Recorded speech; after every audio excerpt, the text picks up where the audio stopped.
where do I need hope in my life? Where does the world need hope where there is none? Peace.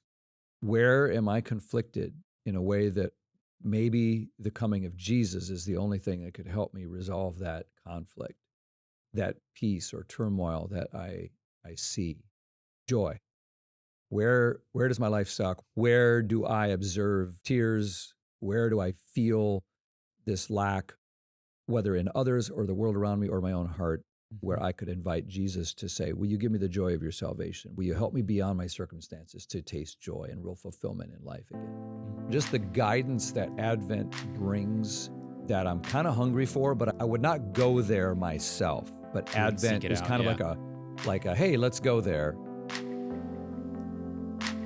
Hey everyone, welcome to the Walk Podcast. This is a place where we can answer honest questions, talk about hard issues, and walk alongside one another as we explore how spirituality fits into real life. I'm your host, Gil Shelsby, and today we're excited to welcome back Lead Pastor Ben Cachiaras for a conversation on Advent, which, as some of you know, is part of the rhythm of the church calendar as Jesus followers await Jesus' coming for 4 weeks leading up to Christmas. So we're going to talk all about the season of Advent. What is it? Why does it matter? And how experiencing Advent can help you experience the most this Christmas season. Let's jump into our conversation with Ben.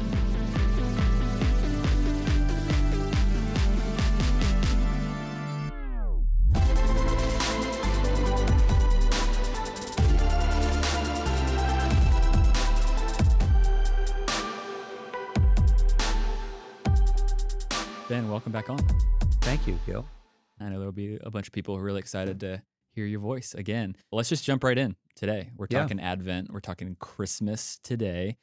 Exciting time of the year. Right. One of the things that's very true about the walk that we try to embody on this podcast is that we're not afraid to tackle the hard, weighty, controversial questions. And so I wanted to start with a really heavy question for you. Okay, you ready? It matters.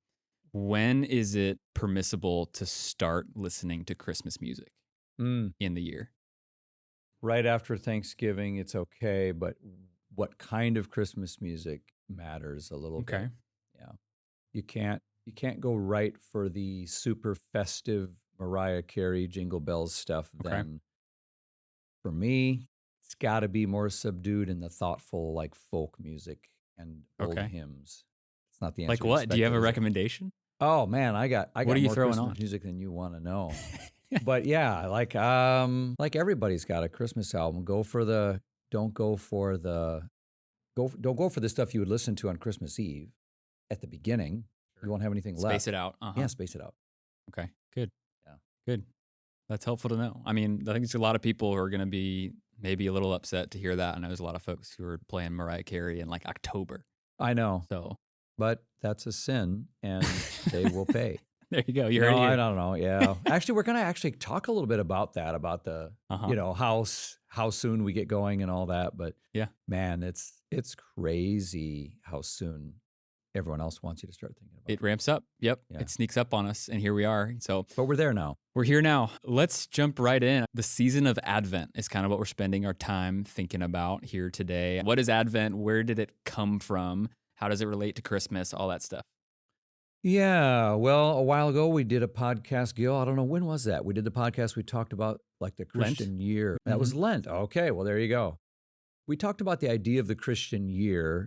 There is such a thing as the Christian year, meaning Christians have, we live in this world that orders our days by January, February, March with a calendar that everyone observes with different punctuation marks on it. Labor Day, Memorial Day, Father's Day, Mother's Day, 4th of July, perhaps if you live in the U.S., June 19th, whatever the days are that punctuate your year. But Christians kind of simultaneously have this other awareness of a cycle of time that we order around the life of Jesus himself.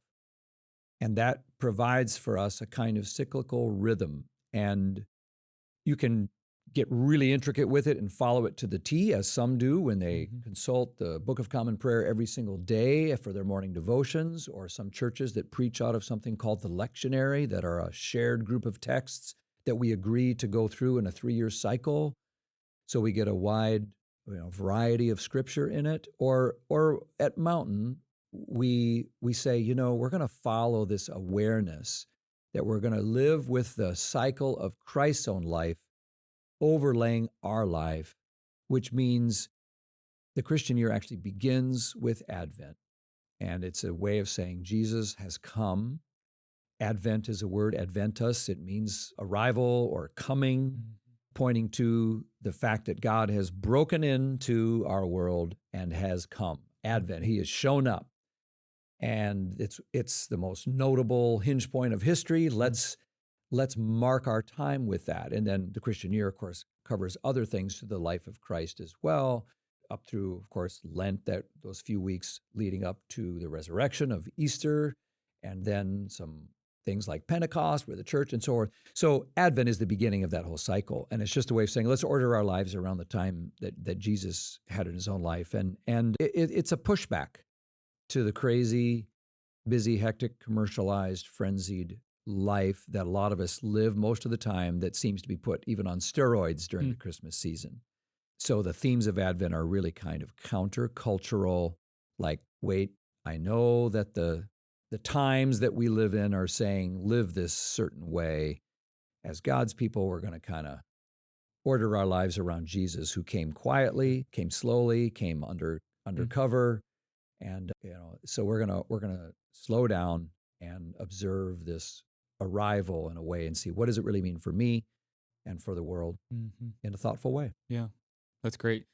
I grew up going to church, but don't know that I ever really heard the word Advent, and that's fine. Our church, celebrated the coming of Jesus and probably had a Christmas series or something like that, and that's great. But yeah, Advent is something that, on the other hand, millions and millions of Christians for a lot of centuries have observed. But for me, it wasn't something I grew up with. I remember years ago, I wrote something about how Advent is kind of like beer, in that you have to acquire a taste for it. Most people don't just love beer the first time they taste it, which is probably a good thing. But I have a friend who says, you have to acquire a taste for it.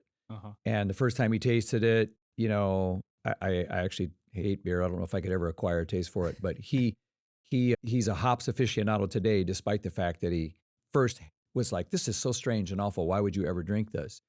But now today he's like, loves it, all things homebrewed, that kind of thing. And that is probably pretty good analogy for how Advent is with me, and maybe with a lot of people. Like, if you grew up in a tradition like mine where you didn't taste it at all, it may seem a little weird at first, but maybe even over the next few minutes, we can help some folk like that see why it's worth acquiring a taste for. I can tell you today, I love Advent, absolutely. I've often said the weeks leading up to Christmas are some of the most meaningful spiritually for me personally at this point. And I think a lot of that is because of what I imagine we'll speak of today, is some of the themes and just the guidance that Advent brings that I'm kind of hungry for, but I would not go there myself. But Advent is kind of like a, hey, let's go there. It opens my life and my spirit to more Jesus, more clarity, pushing back a little on the ways I just feel like I've been led along that aren't necessarily the ways that the Spirit would lead me. And Advent's kind of about all that. So I would say to someone who's like not familiar with it, it's like, that's okay. You can become an aficionado too, maybe. And, the other side's also true, Gil. I think there's a lot of people who grew up with it. They heard the word and they realized later, well, that's not in the Bible. The word's not in the Bible. And, it's not really a biblical thing. And it's really not. And maybe they've kind of just come to devalue it because it's associated with that part of their religious upbringing that they don't find meaningful or life-giving. And we found a lot of people at Mountain who've kind of like, coming back to Mountain has kind of helped me appreciate those 4 weeks leading up to the celebration of Christ's birth in a new and fresh way.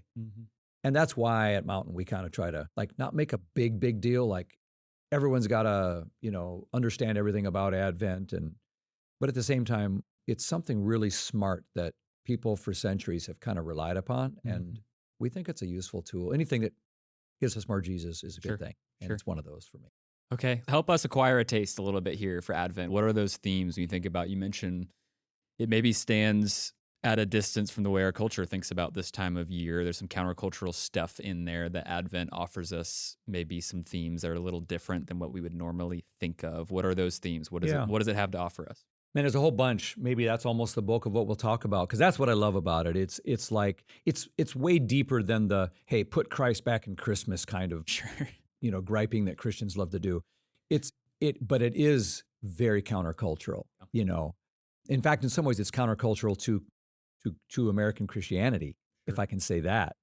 That's what I love about it. And the themes, I'm not sure I know the history well enough. I didn't bone up on it to share it here about how it evolved through time, but these grand biblical themes that are attached to the arrival of God in the flesh have been kind of consolidated down into 4 big ones. And if you have ever seen like an Advent wreath, like at Mountain, we light a candle every week and there's a wreath. Sure. Usually they're circular, they can be in a line, and there's 4 candles with a 5th called the Christ candle that is lit on Christmas Eve as the ultimate celebration of light coming into darkness. But each week there's another candle lit, and those candles typically kind of stand for these themes that build in succession, driving toward slowly with anticipation. We don't run to the finish line right out the gate, but they slowly build. And the 4 themes of Advent then, just in a general theological way, are hope, peace. The 3rd week is joy. And because it's such a happy thing, it's usually that pink candle. The other ones are purple, representing the majesty or kingship of God. And then the 4th one is love. So hope, peace, joy, and love. It's kind of like, who doesn't need more of that? Sure. And it's what we all long for. And it's kind of all that Jesus represents. And so, and each of those is jam-packed with really practical and also big theological ideas. Just in a nutshell, hope, like, if nothing else, one could ask yourself, where do I need hope in my life? Where does the world need hope where there is none? Peace. Where am I conflicted in a way that maybe the coming of Jesus is the only thing that could help me resolve that conflict, that peace or turmoil that I see? Joy. I mean, where does my life suck? Where do I observe tears? Where do I feel this lack, whether in others or the world around me or my own heart, where I could invite Jesus to say, will you give me the joy of your salvation? Will you help me beyond my circumstances to taste joy and real fulfillment in life again? And love, it's like what the world needs now is love. And Jesus, of course, embodies these things. So those are the general high-level themes: hope, peace, joy, and love. Usually they flow in that order. If we doubled back on that and just do a little bit of a deeper dive, that first week, hope, typically what the church has wisely said is that before we just rush and say, hey, Jesus is born, we don't start there. Advent doesn't start with the cradle. It starts actually looking at the clouds, wondering if God's going to come. It starts, actually, week 1 focuses on the second coming of Jesus. It does 2 things. It looks back to the prophets who were longing for Jesus to come the first time, but in doing so, that it points us forward to when Jesus is going to come again. So Advent actually traditionally would begin with texts like that. Old prophets saying, God, are you going to come and help us or not? Because we're really going through it down here. We're living in exile, or we're, getting the stuffings kicked out of us over here. The Babylonians are awful. The Romans are on our necks. Wherever God's people are in different parts of the Bible, there's these beautiful passages that speak of, we believe that hope is not just coming from ourselves, but that God's going to show up. That's the prophetic word. And then there's all this stuff in the Bible about how, Jesus is actually coming again. And that's the only thing that ultimately makes the first coming worth it, is if he finishes the project he came to really inaugurate with his incarnation. And so practically, what does that mean? It's like, well, if you knew that Jesus was coming today, would you live any differently? That's a fair question. And to really actually pause, we've heard that quaint little question, but really live with that for a second. What would you want to do before Jesus showed up this afternoon or in a week? I've thought about that question, and there's a few conversations I think I'd want to have with him and some other people. There's a few things. Totally. That's why Jesus' best advice on the whole second coming is he says, I'd be alert if I were you. I'd stay awake, meaning don't be dull to the fact that this is all there is. There's more going on. Maybe you better do some of those things that you would do if you knew he's coming back.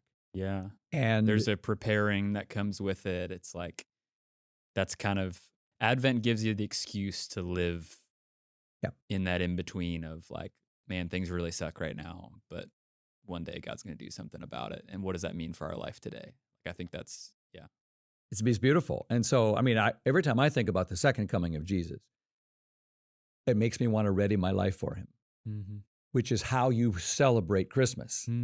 It means coming. And it's both a celebration, not just of what he did in the past, but he's still here. But we've forgotten that somehow. And so we re-invite him into our life with the anticipation that he's actually coming on clouds of glory one day to finish this whole project. And there are people to reach and hugs to give and conversations to be had and kingdom to bring and urgency about this whole thing that we kind of begin Advent with, and all that under that banner of hope. Like, people who live with hope are very, very different than people who don't. And so that's, that's just an example of if we went a level deeper. And then the peace kind of, you could unpack the same way, but, you got the angels coming to say peace on earth and goodwill, toward all human people. But again, we're not rushing to the manger right away. We're just kind of anticipating how much the world through centuries waited for the arrival of Christ. Between the last words of the Old Testament and the first words of the New, when Jesus shows up, it was like 400 years.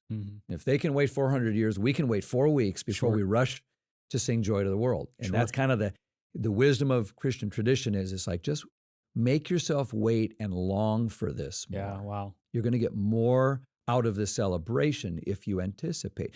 If you are involved in the cooking of that meal, the sautéing of the sauce and the browning of the meat and the cooking of the vegetables, and you're having conversation, is taking an hour to meet it. Even if it only takes 20 minutes to eat it, it tastes different, it celebrates better. And I that's a fair analogy for what Advent wants to do for us. It's like, don't just show up on Christmas Eve and say, hallelujah, Jesus came, if you haven't ached for what it would be like if he never did. Advent says, think about the world without peace. Think about no chance for peace. And yes, you look at the war-torn parts of the world and the conflict in our own marriages or hearts or whatever, and it says, well, there's not peace on earth yet. No, but that's why Advent wants us to acknowledge that and long for the thing that God has done in Christ will ultimately finish. And hope, in some sense, hope, like, you're not really hoping unless you're taking seriously how broken things are actually around you. Yes. Like, that's the first step. You've gotta look at the world and say things are not right. To know where things are headed in some ways. I think this is the really countercultural thing you mentioned about Advent. Is like, Hallmark doesn't want you to do that. Hallmark wants to say, buy more glitter, buy our cards, or whatever. Sing the songs. It's a let's just thing. get happy right out the gate and start going to parties on December 1st. And the Christian tradition says, whether it's Easter or Christmas, it's kind of the same narrative. It's like, imagine if he never came out of the grave, or imagine if he'd never come. Because until you do, you got nothing to celebrate. But when you do, it's like, whoa, now I've got full-throated praise when Christmas rolls around. So that's the hope and the peace, joy, a kind of similar thing. It's just like, just what good news it is that Jesus has come. Where do you need joy in your life? And then love, that idea of the amazing thing that this God came for everyone and brought light to shine into every dark corner of this broken world is a beautiful, beautiful thing. So those are some of the big kind of traditional theological themes. And then a lot of times those are most clearly pictured in that wreath thing we mentioned. I mean, just to zip for a second to that, I think that's something you could do every Sunday night or every Monday night or whatever. During the 4 weeks, you can light a little candle, get 4 candles together or a fifth in the middle and light a little candle to remind us of the growth. And each week you light another candle and another candle. And it's like, that's pretty slow motion. It's like watching a boring film that was made in the 80s. You're like, man, it was so slow. But there's something about just slowly letting those lights kind of grow and reflect on these themes. We're going to produce a bunch of stuff, I think, at Mountain for people to follow along with. Resources. If you're with a family, with kids, follow that stuff along. And I would get a wreath. That was always really meaningful time for our kids, I think. I mean, not every night. If you know my kids, it was not always possible to keep it meaningful. between the belches and the farts and the throwing food. But we tried, to light the candles as a way of just saying, this is a different time. This is a different season, and we're a different kind of family. We're anticipating something that's coming and talk about that. So, I think even the symbols of it can be drawn out. If you're into symbolism, the purple candles, if you get those, they can represent that God's a king. It's a color of majesty. He's the Lord of this family, a Lord of my life. The green, the evergreens, sometimes people like to lace and make a wreath out of it or something. It's like a reminder that in the middle of a dead and decaying world, there's an evergreenness to God's love and how he's still alive even when other things feel dead. The light from the candle, like there's darkness, but it's growing. Every week, another candle till the light of Christ is finally lit. So these are some of the little, I guess just little symbolic things. There are little calendars and things that can help bring these themes out that, and adapted beautiful materials all over now for kids at all levels, just to say, how can we use this season as one more excuse to engage with God in these ways? Yeah. Plenty, like you said, plenty of resources, devotionals, those sorts of things written for. Really fun to do. I think it's for families, especially to get to read through that together with kids or light a candle, like ways of just physically marking the season. Sometimes that's really, really helpful and important. Kids understand the idea of countdown. It's like, it's kind of like the how many days till Christmas, but it's like we're intentionally holding back some of our celebration almost like, I think that's beautiful. And so one of the big themes, of course, is waiting. Advent is about waiting, which is a huge Christian principle and discipline that nobody loves and wants to talk about. Yeah, say more about that. Talk about waiting. I mean, what does that look like? I think that's why whoever kind of wisely thought of all these Advent traditions is just trying to echo what Scripture does for us. It's not like the word Advent's not in the Bible, but all the themes are exactly what the Bible's trying to do. And it's trying to get us to realize that God doesn't show up on your timetable but his own. And that every day of our life, we're waiting for something. And sometimes it's minor, sometimes it's major. Waiting is trusting. It's learning the biblical virtue of long suffering, where you're standing under some pain for a while without running or buckling or calling God a phony because you're uncomfortable for a moment. Certainly waiting can be passive and irresponsible, where we should have taken action to do something to resolve a problem of our own, but very often things are out of our control and we're left to wait. And it's an act of faith where we're trusting that God is at work. How does that song go that we sing? Even when I can't see you, you're working. All things for good. So everyone's always waiting. You're waiting for a baby sometimes. You're waiting for healing. You're waiting for grief to let up from its grip on your throat. You're waiting for a spouse. You're waiting for a job. You're waiting for clarity or understanding, or whether to marry this person or not, or for something to change. So we're all always waiting. And in that waiting, Advent says, that's actually not something that we love, but it is part of the human existence that reminds us we're finite creatures waiting on the only one who can actually make real change in life, and it's God. Man, I even think about the Christmas story and how spaced out that story is, right? It's not about one day. Even think of Mary herself, who had to wait and carry this child in her womb for months at a time, literally waiting for God's deliverance to be born into the world, and all these wonderful stories that you see in the beginning of Luke and all over. Like, what a cool opportunity to sit in those stories and just let them soak in and meditate on. There's so much in there. It's not just the birth of Jesus, right? There's so many. Not, and it's why we never talk about Mark during the Advent season, because Mark can't stand the waiting. Sure. And he skips Christmas. He just gets to the, Jesus is born, now we're off and running, and immediately this and immediately that. But Luke is like, no, let's go back. Let's talk about the prophets ahead of time. Let's talk about Mary and her story and listen to her song.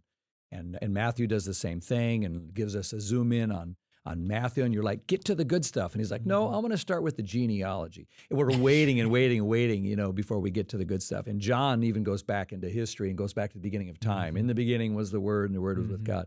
We're waiting, but it's part of this idea of waiting. I think that's why I think a good practice is, one thing I'll do is like, I consciously I'm a horrible listener, honestly, sometimes when I get going, I'm not a very good listener to my wife or people that are having conversations because I think I already know what you're trying to say. Mm-hmm. So I try to listen more in Advent. Hmm. Someone said that a long time ago. It said, like, if Advent is about waiting, could you wait till I'm done talking? Now, like, I never forgot that. I just preached this thing on waiting, and then I wasn't waiting on him. Sure. During the season of Advent, little practices like show up on time for something and then wait on others, Mm-hmm. and just be okay with that. Mm-hmm.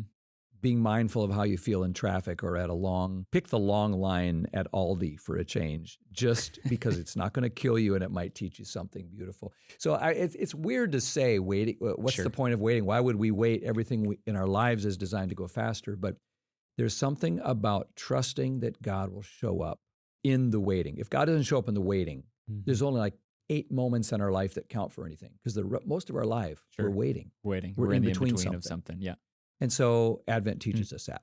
I mean, talk about countercultural. Like, that's, especially this time of year, I just, you can feel how things pick up so fast, like just pace-wise, and traffic gets worse. For some reason where we live, like everyone's back in town or something, like there's just cars everywhere. Everything's moving, everything's fast-paced. And so, man, to have a discipline of waiting or patience or something, it's like, people might look at you funny, but it really is a transformative thing, and definitely countercultural in a real way. Well, think how many marriages might be different if we could wait on each other with some of the same grace God has waited on us with, or that difficult relationship, if we waited on each other a little more, or just stupid people in our lives that we just can't tolerate anymore, so we take some action instead of waiting. There are times to act. But I just there's so much in the scriptures about long suffering and forbearance, and love is patient, love is kind. So maybe part of Advent is waiting and getting better at that. You mentioned, the culture and how it kind of moves this certain direction. It reminds me of years ago at Mountain, we did a series called The Christmas Conspiracy. It was just kind of like addressing the fact that even though everyone feels like they don't have any options, they're all kind of simultaneously doing this crazy consumerism stuff, but secretly kind of regretting it and miserable with it. Like it stole my soul and the soul of Christmas, but I have to go. I got these obligatory gifts I got to give. I got these parties I got to go to. It's this big anxious, circus that depletes your bank account and defeats the purpose of it all.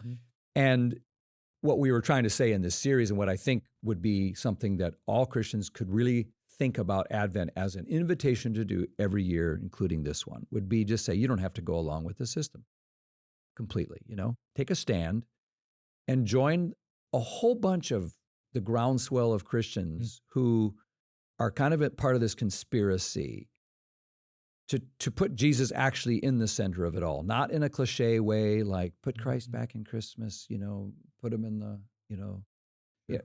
But what if we spent less?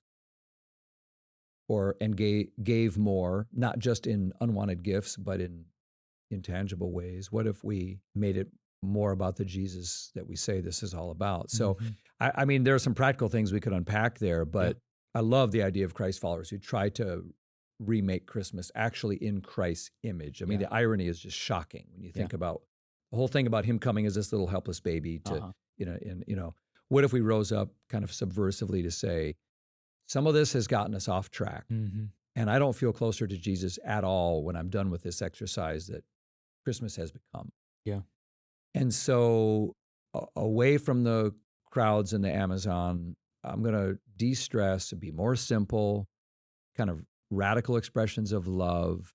I'm going to meet the God child that we're celebrating in person by making sure I have some margin in my life to allow that to happen, instead of Christians just complaining that whoever they is, took the Christ out of Christmas. What if we just put Christ back in our Christmas? Yeah. And just were an example to the world of the way we observed it, whether that's delivering food to friends. It's a gift, but it's simpler and different than some obligatory, gift to a boss or something.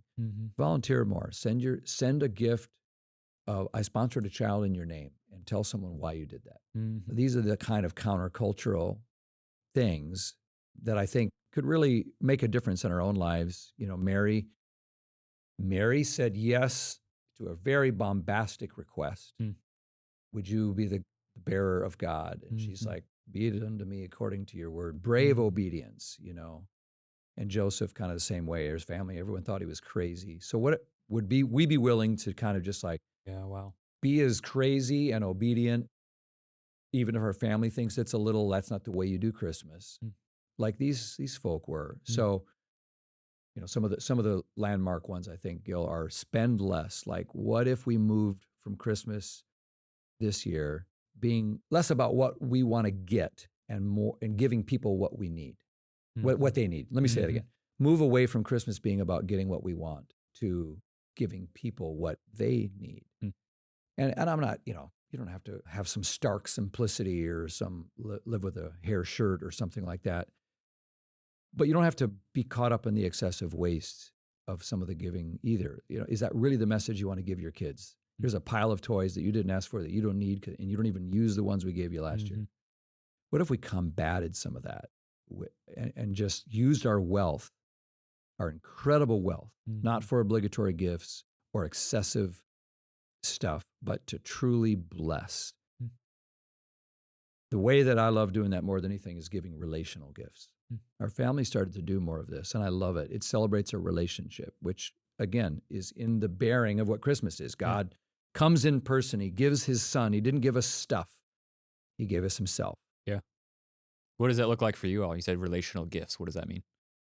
Well, I was inspired when I heard about a young man who bought his dad a pound of coffee beans. And he gave it with a stipulation, a little note. It says, I love you, Dad. You can only use this gift in my company. That's awesome. And the hours spent together and the days they'll drink that coffee together will take longer and be way more precious than the cost of the bag of beans, because the son's, think of what he's telling his dad. I want to be with you. I want to hear your stories. I want to be friends. Think of how that father feels.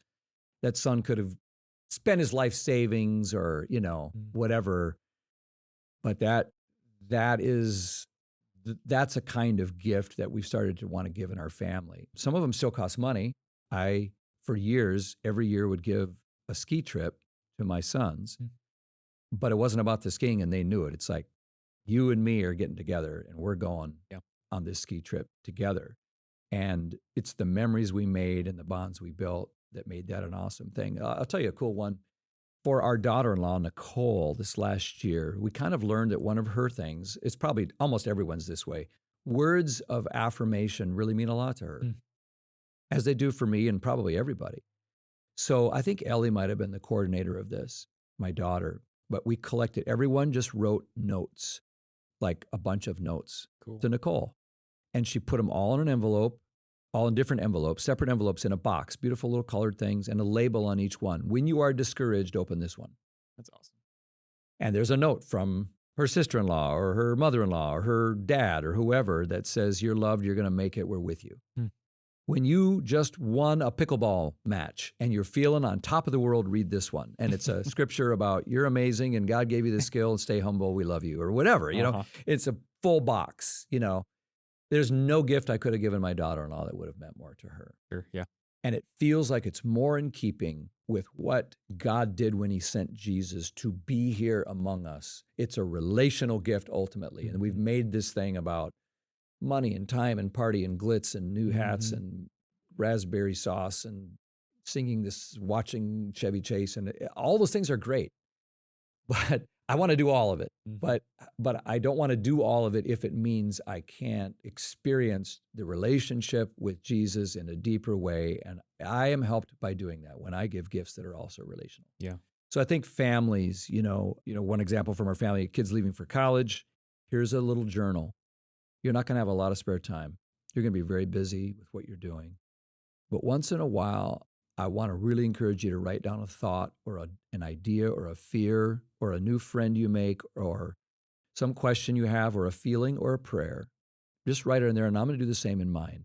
And at fall break, we're just going to swap journals for a little bit and talk. So that son's far away at college, but we're going through something together. That's a gift. That's a gift. It gets back to the hope, the peace, the joy, and the love of Christ. So I think these are the ideas that get me fired up and make Advent kind of a conspiratorial, like, we're not just like out yelling and boycotting stores. Sure, yeah. I don't care about any of that. Yeah. I'm just saying, what if we conspiratorially said, Jesus is coming? How quietly, the wondrous gift is given. It's like, little town of Bethlehem has those great words. It's like, what if we just quietly and subversively gave gifts that really meant something to people because they were relational, they echoed the love of Jesus for a person, and they reminded us of the way that Jesus came. So those are some of the thoughts that could really make, I think, your Christmas really, really different. Yeah. And also a lot less expensive. Sure, that's good. I'm sure, yeah. It'll take more time. I don't give those gifts, not because I don't think of them, or I don't take the time. It's a lot easier to go on Amazon and click something and give $100 gift or a $20 gift to somebody. Yeah. Anything else, Ben, as we kind of close, that's been a part of your rhythm in Advent, or even thinking about this year, like, here's a resource I would send your way or something like that before we close? There are so many. Let's put some stuff in the show notes. I almost every year find my way back to a couple of my favorite little devotional things. I just get more reflective, and the more you do, the next year you have these associations and memories and spiritual feelings associated with the time, and it makes it easier. It's almost like Thanksgiving. If it was a horrible holiday for you, you're going to dread the next Thanksgiving. But if you had a beautiful one where you all took time to share what you're thankful for and the meal was good and you laughed, it's a positive association in your mind. And what I think we can try to do is say, what could we do to have Advent, these weeks leading up, be a positive association in my mind by finding a little booklet that just invites me to experience Jesus in a way I wouldn't otherwise. I get excited this time of year because I make more margin. I turn on Christmas music and I read a special devotional book that I wouldn't. So we'll share some of those, but we're going to put some out as well. I think that's the biggest thing I would say is just don't just let it blow by. Ask yourself, what's one little thing that I'll do to create some space or margin that would make it possible for me to have a kind of recalibration or a reset in my life. We all get off track. You just get off track with God. You don't mean to, but we drift a little. And what's something that would allow you to get back on track without being a harsh item on a to-do list, but some space to listen to the Lord or to read those Christmas stories with some curiosity as if you've never heard them before, and think about the difference it makes that Jesus loved you enough to come for you. Gil, you and I were just talking about an article or a sermon or something by Fleming Rutledge. You and I just had a great conversation offline. But yeah, I'm trying to think back. She's a pastor, I think, in Massachusetts or New York or something. I want to say a big church in New York City. Episcopal priest maybe or something, but she's written a really wonderful little collection, I think, of sermons and devotionals all around the Advent season. I think we had just realized that we had read the same thing, but her whole idea of like Advent begins in the dark is what she says. And we talked about this a little bit when we began, but there's a little bit of like, I don't know how to phrase it, a little like punk rock to the Advent season. Like maybe something like, more, explain that. What do you mean? Well, just like what we talked about before, that Advent takes really seriously the darkness of the world that we're living in. Yeah. Looking around at news headlines and recognizing that there are wars and rumors of war and political division and restlessness in our own hearts and all of the darkness you can think of, that is the exact place that Jesus chooses to enter the world and be with us. And that's, a little bit of the Christmas story, I think, was what she was getting at maybe, is like God only came into that sort of situation. That's where God meets us, is in the darkness and all of those things, I think, is what she was getting at. And therein lies real hope and real peace. Yeah, I love that so much. I think she points out that there's this river, and I forget the name of the river, and there's the Church of the Advent on one side of the river, and right across the river is Harvard University. And she talks about this professor who earnestly believes at Harvard made this big statement about how human beings are genuinely making progress and the world is getting better. And it's like, I just don't know how you could actually look at our world and believe that. And her point is to say, whatever he wants to think, but the Bible definitely pushes back on that optimism. Oh man, it tells us. And it's kind of a relief because we're not now left to sort of say, well, I know everything's happy and rosy, and just sort of compartmentalize it or lie about it, or We can be earthy and punk rockish and just say, you know what? There's some really hard things going on. Optimism, positive thinking, self-help is not going to get us there. The Enlightenment didn't do it. The next election didn't do it. You know, so Advent begins in the dark with a great big but right after it. But people walking in darkness have seen light. And here comes Jesus. And that kind of hope translates all the way down, doesn't it? To whatever I'm going through right now, because there's some darkness in all of our story. And it's beautiful to know that God is, by God's very nature, so loving that he is going to return this whole thing. Earth and heaven will be one. And this beautiful thing we see at the beginning of the Bible with creation, with connection with God and beauty and light and goodness without, you know, the tears and brokenness of this twisted world. That's gonna happen. And God said, starting now, a fresh way when Jesus came the first time. And when he comes again, we will have seen the great light at that point. And we live in the shadow of darkness now, but it's coming one day. I love that. Advent is a reminder of all of it. Yeah. I was out talking to a guy yesterday. He is gonna be 80 years old in the month of December. He said, for 75 years of my life, I went to church all the time, never thought about God ever. Like, not for a moment. Learned the stuff, did it, went to Catholic school, all this stuff.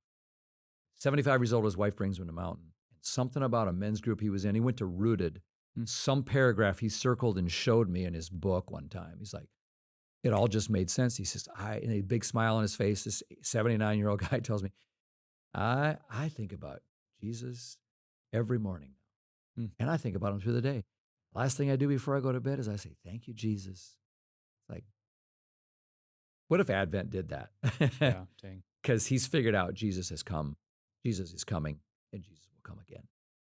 And he lives in that reality as an 80-year-old man. That's great. Well, at the very least, Advent will be an excuse for us to place Jesus right at the center of these next 4 or 5 weeks. And we're excited to get to do that together as a community. Like we said, there's going to be some further resources that we'll pass along for how we at Mountain are going to walk through this season together. Plenty of stuff you can take a look at there in the show notes. But for now, maybe we'll end it there, Ben. Appreciate you. Let's do it. Advent means coming. It's time for us to come to a close. How's that? I love it. Perfect. Well, thanks again to Ben for joining us today. I hope you're able to borrow some hope or encouragement or help from this episode and use it in your own life this holiday season. And hey, if you found this conversation helpful, please share it with a friend. Ben referenced some resources to make the most of this Advent season together, so we'll link those in the show notes. This podcast is a resource of Mountain Christian Church, and our door is always open as you continue exploring your faith. So feel free to reach out and connect anytime through the email in the show notes.